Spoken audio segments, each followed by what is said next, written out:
Why do empires rise and fall? This question has occupied emperors, historians, and philosophers alike since the writings of the Greeks, and probably long before. Yet the cause of the rise and the fall of empires can be found in a simple biological principle, which Nietzsche laid out in his writings. When weak, life seeks out power. When strong, it seeks to discharge its power. Nietzsche called this principle der Wille zur Macht, the will to power. And further, when exhausted, life seeks first pleasure and extreme stimulus, then finally nothingness and annihilation. Nietzsche called this decadence and nihilism, the final stages of an organic being's life cycle. Nietzsche's principle of the will to power explains why all great civilizations begin with the barbarian, filled with vitality and energy, strengthened by the harsh conditions of his lifestyle in nature, eager for conquest and glory, and why, once these barbarians have discharged their energy in the creation of empire, decadence and nihilism inevitably set in. You can view this cycle on an individual level in fighters who become softened by luxury once they achieve success, and in celebrities who turn to drugs and become suicidal and depressed once they have achieved the heights of fame. The laws of the will to power can be observed both on an individual and collective level because they describe the very nature of power and energy. When one lacks it, they seek to acquire it, and when they have it, they seek to discharge it. Our conception of the barbarian is a man who is cruel, savage, rugged, uncivilized, but this is only because we live in a decadent age. To those peoples who we retrospectively consider to be barbarians, it is the civilized man who is barbaric, decadent, and immoral. To the Persians invading Greece, the Spartans were a rustic bunch of nobodies who could not possibly think that they could stand up to the might and sophistication of the Persian Empire. But to the Spartans, it was the Persians who were uncivilized barbarians. And perhaps the victors of that conflict stand as a testament to whose perspective is correct. The word barbarian comes from the Greeks, and it was meant to mimic Persian speech. Bar, bar, bar. This means that our idea of the barbarian in modernity is actually an inversion of its original meaning. We view ourselves as more moral and civilized than the barbarian. But could the opposite actually be the case? When we look at those historical peoples who we consider to be more barbaric than us, we find that they were also more moral than we are. The Spartans, who we view as barbaric and in a certain sense primitive, are a great example of this. In Plutarch's Saying of the Spartans, he encapsulates the simple and uncompromising virtue of King Leonidas when faced with certain death at Thermopylae. Knowing that the Greek forces were about to be outflanked by the Persians, Leonidas stayed behind with his 300 Spartans to hold the pass long enough for the rest of the Greek forces to retreat and regroup. Plutarch writes, quote, Xerxes wrote to him, "It is possible for you, by not fighting against God, but by arranging yourself on my side, to be the sole ruler of Greece." But Leonidas wrote in reply, "If you had any knowledge of the noble things in life, you would refrain from coveting others' possessions. But for me, to die for Greece is better than to be the sole ruler over the people of my race." When Xerxes wrote again, "Hand over your arms," Leonidas wrote in reply, "Come and take them." Being asked why the best of men prefer a glorious death to an inglorious life, he said, "Because they believe the one to be nature's gift, but the other to be within their own control." End quote. We can see that the Spartans were far more moral and noble in their actions than we are. They valued freedom and honor over their own lives. They would rather die a noble death than be seen as cowards, and even desired such a death and considered it to be the highest of all honors. This attitude is characteristic of the barbarian. The Greeks, the Vikings, the Germanic warriors, the Spartans, even the samurai, all thought it to be a blessing to die at the height of one's power, when discharging one's energy in a glorious deed. In other words, to never reach the stage of life when one's will is exhausted. One might conceptualize the barbarian as a people in its youth, in the first stage of the cycle of the will to power. Tacitus, in his Germania, noted how the Germanic tribes were much stricter in their virtue and morality than the Romans. He depicts the German tribes as having a more decentralized form of governance, with leadership based on merit and leaders chosen for their wisdom and military prowess. He highlights the martial nature of the Germanic tribes, where men are judged by their valor in battle, and warfare is considered to be the most noble pursuit. He emphasizes the value placed on personal freedom by the Germanic tribes, just like the Spartans. Individuals are free to choose their leaders, and there is a strong aversion to any form of despotism. This was also the case for the Romans before they became an empire. Tacitus writes that personal honor is of great importance to the Germanic tribes, and that a stain on one's reputation can have severe consequences.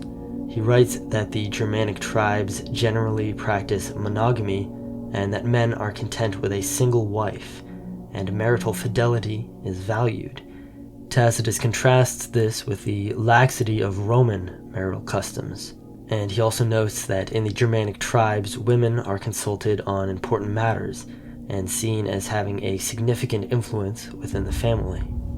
Contrary to the belief of most in the modern world, whether liberals or conservative Christians, we do not become more moral as civilization grows more complex.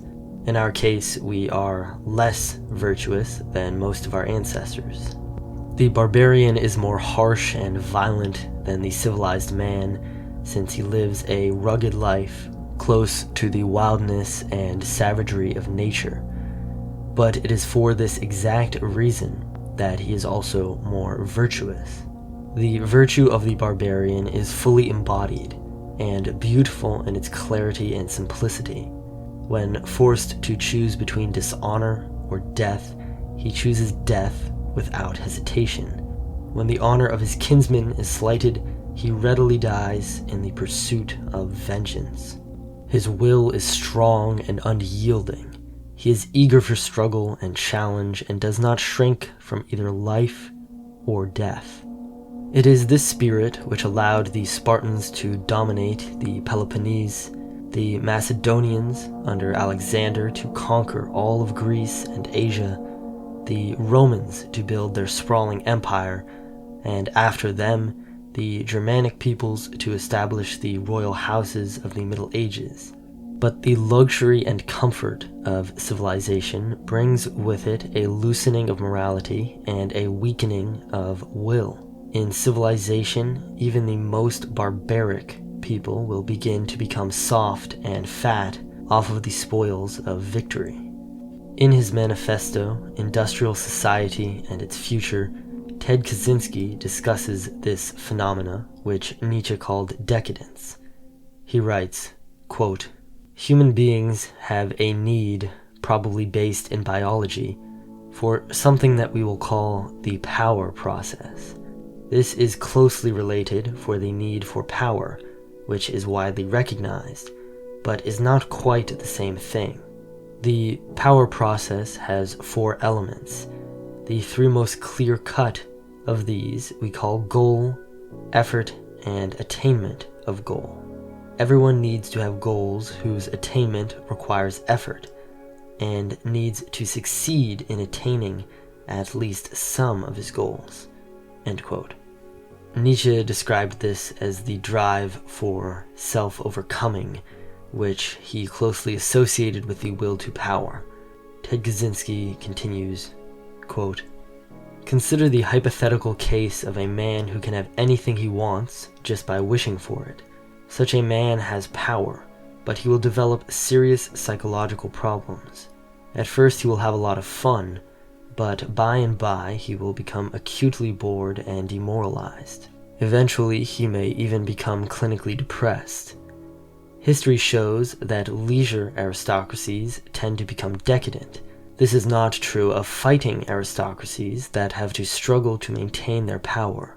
But leisured, secure aristocracies that have no need to exert themselves usually become bored, hedonistic, and demoralized, even though they have power. This shows that power is not enough. One must have goals towards which to exercise one's power. Everyone has goals, if nothing else to obtain the physical necessities of life. Food, water, and whatever clothing and shelter are made necessary by the climate. But the leisured aristocrat obtains these things without effort, hence his boredom and demoralization. Non-attainment of important goals results in death if the goals are physical necessities, and in frustration if non-attainment of the goals is compatible with survival. Consistent failure to attain goals throughout life results in defeatism, low self-esteem, or depression. Thus, in order to avoid serious psychological problems, a human being needs goals whose attainment requires effort, and he must have a reasonable rate of success in attaining his goals." End quote. Here, Ted Kaczynski essentially lays out two Nietzschean principles: the will to power, the essential drive within life which seeks overcoming, growth, and power, and the domestication of man within civilization, the exhaustion of his will to power, which results in first decadence and then nihilism. The decadent stage of civilization, or of an individual organism, comes when they have acquired great power and mastery over the world, and their primary drive shifts from the acquisition of power to the discharge of power. The beginning of a civilization's decadent stage is actually usually its golden age. However, from this great success, three issues inevitably arise.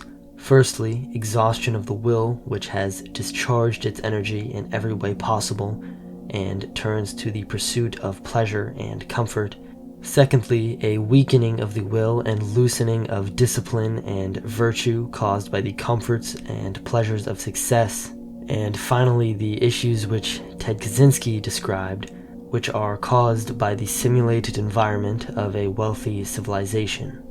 Today, in the West, we are in the final stage of decadence, which is nihilism. We could be building the most advanced and beautiful civilization ever seen on Earth, or colonizing our solar system, but we lack the will to embark on such projects, and even the discipline to organize them. A young man born into the West today is the victim of a soft upbringing which at no point ever comes into contact with nature, and does not instill in him virtue, discipline, or even an understanding of the basic realities of life. And if this does not make him a weak and soft creature whose only pursuit is pleasure, he will turn into a creature resembling a lion in a zoo, because he is unable to fulfill his biological imperative, the will to power. There are no outlets for his instincts, which allow self-overcoming, the accumulation of power, and the mastery of the material world. Since there are no outlets for his instincts, which could allow self-overcoming, the accumulation of power, and mastery over the material world, he will quickly discover that he can only discharge his energies through the pursuit of pleasure, which inevitably leads to indifference and nihilism. But there is a way out for the individual: the imposition of artificial pressures upon yourself. Taking up jiu-jitsu, boxing, or some other fighting sport is the first step. This will give you a healthy outlet to expend your energies and to exert your will. You will become reacquainted with your instincts and your embodied physicality, and therefore with nature. And further, lifting and fighting will teach you discipline and embodied virtue. But this alone is not enough. You must rekindle the wildness of the barbarian in your heart. And it is here that I have no concrete path forward as of yet. Individually, this can be achieved any number of ways. But how can it be achieved in a way which is replicable? How can it be achieved collectively? Today, in the West, we shrink away from the sight of the barbarian, who is the embodiment of nature and reminds us of the cruel and unforgiving reality of life. We view the ancients as unsophisticated, bloodthirsty beasts and accuse them of pagan immorality. Yet, as we discussed earlier, these beasts, though more fearsome and terrible, were also far more virtuous than we are. The barbarian says yes to life and death. He says yes to nature and all its beauty and cruelty, and nature in turn makes him both beautiful and terrible. The civilized man shrinks from both life and death, instead seeking pleasure and comfort, and for this, nature punishes him. We must recognize the fact that we are civilized men, that we are the product of the most domesticated civilization to hitherto exist. But we should not despair, for if we can recognize this, embrace it even, say yes to it, and go beyond it, perhaps we may create something beyond civilization and the barbarian, something never before seen on Earth, and thus far imagined only by Nietzsche, something both beautiful and terrible, a product both of nature and of civilization, something both beast and god, human and inhuman, something beyond. In Thus Spake Zarathustra, Nietzsche wrote, "Could you create a god? Then I bid you, be silent about all gods. But you could well create the Superman. Perhaps not you yourselves, my brothers, but into fathers and forefathers of the Superman, you could transform yourselves. And let that be your best creating."